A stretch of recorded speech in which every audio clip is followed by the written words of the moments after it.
नमस्कार. आपल्या काही कारणामुळे बऱ्याच दिवसाचा व्हिडिओमध्ये गॅप पडला होता. असो, आता आपण ग्रामरचा पुढचा एक भाग पाहणार आहोत. त्याचं नाव आहे डायरेक्ट अँड इनडायरेक्ट स्पीच. म्हणजे मराठीतून याला म्हणतात प्रत्यक्ष व अप्रत्यक्ष कथन.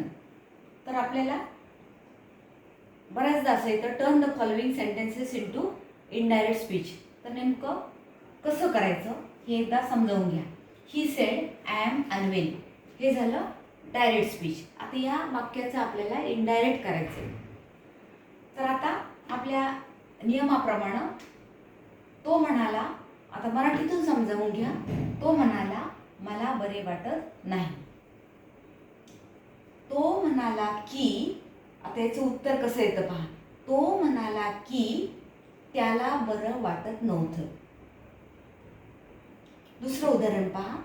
ही said I have pass the exam. ती म्हणाली मी परीक्षा पास झाली आहे. आता याचं इनडायरेक्ट कसं होईल पहा. ती म्हणाली की ती परीक्षा पास झाली होती. आता पहा, तर ह्या इनडायरेक्ट आणि डायरेक्ट स्पीचमध्ये आपण काही नियम लक्षात ठेवणार आहोत.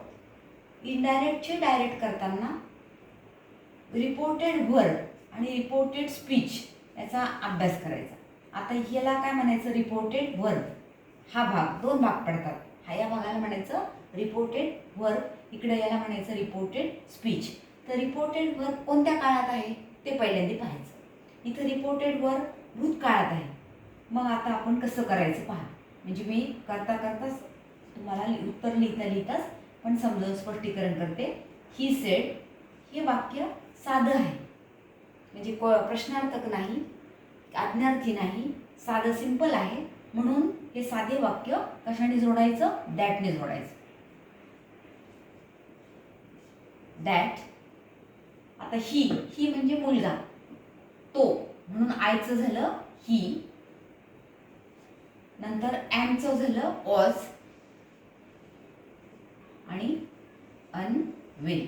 परत एकदा आपण समजावून घेऊ. परत आपण आता नियमानुसार की रिपोर्टेड वर्ब कोणत्या काळात आहे ते पाहायचं. रिपोर्टेड वर्ब जर भूतकाळात असेल तर पुढचं वाक्य भूतकाळात येणार.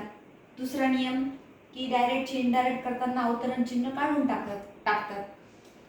रिपोर्टेड स्पीच हे पुढचं वाक्य, बोलणाऱ्याच्या तोंडचं वाक्य जर वर्तमान काळात असेल आणि वर्ब जर भूतकाळात असेल तर स्पीच हे भूतकाळात होतं. हे मनाने केलेलं नाही आहे. इथं वॉज, इथं सेड आहे म्हणून इथं वॉज आलं. इथं सेज असतं तर इथं इज आलं असतं. हे लक्षात ठेवायचं. आता आपण जसं उदाहरणं पाहू तसं याचं क्लिअर होत जातं. याला फक्त प्रॅक्टिस याला महत्त्वाची असते. She said I have pass the exam. आता पाहूया, तेच आपण याचं डायरेक्ट उत्तर पाहूया. शी सेड, वाक्य साधंच आहे म्हणून आपण दॅटने जोडायचं. दॅट. वाक्य रिपोर्टेड वर्ब, म्हणजे हे सेड आहे म्हणजे भूतकाळ आहे म्हणून आपण आता इथं काय त्याचं ह्या वाक्याचं भूतकाळात रूपांतर करणार. दॅट ही मुलगी आहे म्हणून आपण इथं शी म्हणणार. हॅवचा भूतकाळ येतो हॅड. हॅड पास, हे बाकीचं जसंच्या तसं, पास द एक्झाम. म्हणजे आपण आता परत एकदा नियमांची उजळणी घेऊ की रिपोर्टेड वर्ब जर भूतकाळात असेल तर रिपोर्टेड स्पीच पण भूतकाळात येतं. दुसरा नियम अवतरण चिन्ह काढून टाकतात. तिसरा नियम साधं वाक्य आहे, वाक्य दॅटने जोडतात. हे झालं आपलं सुरुवातीचं इंट्रोडक्शन. काही भाग हे झाला. पुढच्या भागामध्ये आपण दुसरा प्रकार पाहणार आहोत. धन्यवाद.